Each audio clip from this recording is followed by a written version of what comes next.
We're with Owen Hanna, University senior in 2019 News-Herald Boys Swimmer of the Year, Division II state champion in 100 back.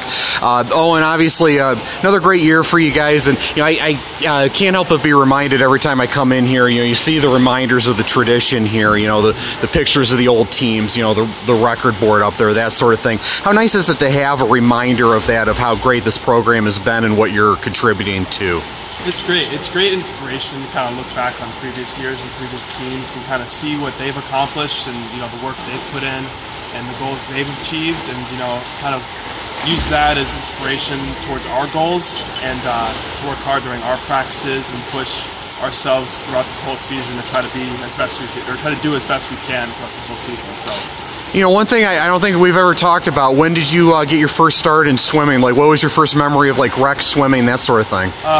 Man, my parents have always told me that ever since I was, like, 3 or 4, every time they take me to a pool, I'd always just jump right in, and then they originally signed me up for swim team because they wanted me to have a way to get all my energy out. And then I really only did it in the summer up until 7th grade when I started swimming for Soul and Stars, and really started getting into club team. And then even then I never really enjoyed club swimming that much. It was just a new experience. I wasn't used to it. I wasn't used to coming in every day and being super difficult.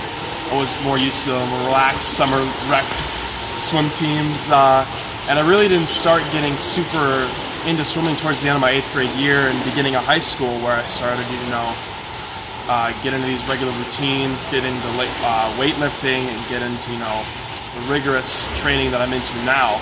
So that's pretty much the history of it. Was there a moment when you were like, hey, I'm pretty good at this? Yeah, it was I believe it was at a meet in Canton, actually, where I swam. I think that was a meet. I got my first A time. It was towards the end of my 8th grade year, where I swam my first A time for USA Swimming, and that's when my coach at the time, Mike Davidson, came up to me and was like, "Hey, guess what? You're gonna be swimming long course this summer, right?" And I'm like, "Oh, I guess so." So that's kind of around the point where I was like, "All right, I could probably, I could see myself doing this for high school season, and trying to get as good as I can at the sport, see where it takes me." So that was probably the moment that I started to really start taking things seriously.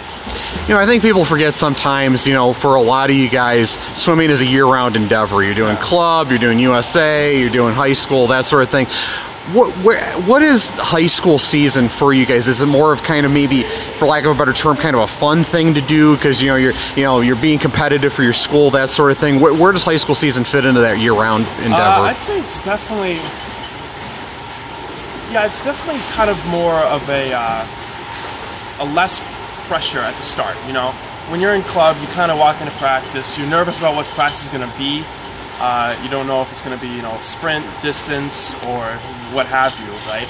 And then you come into high school and you're surrounded by, your classmates. You spend every day with them. And in this case, I've spent, 2 years with them. And within those 2 years, which doesn't seem like a lot of time, but it was half my high school career.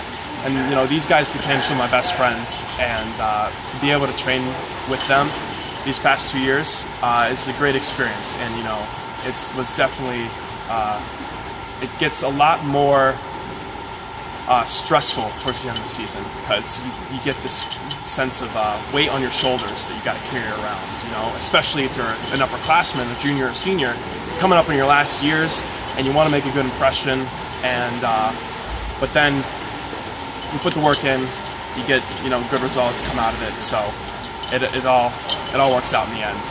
Obviously, we talked about this in Canton, but just for the sake of this, what do you hope is your legacy that you're leaving behind here at US for these younger guys? I definitely want to inspire the next generation of swimmers that come after me. Not even next year for the rising seniors or sophomores or juniors, but I want kids in the future to, I want them to hear Coach talk about the stories of this team, not specifically just me, but this team, and the work that we put in to achieve the goals we wanted to, and for them to look at, for say, like the record board and see the times up there, and see the records that were set by this team, both myself and others on the team, and I want them to see that not as something to deter them from working hard, but to see that as a goal for themselves and push themselves even harder every day to try to, break the goals that they set for themselves. Is kind of what I hope I leave behind as I move on. So, sounds good.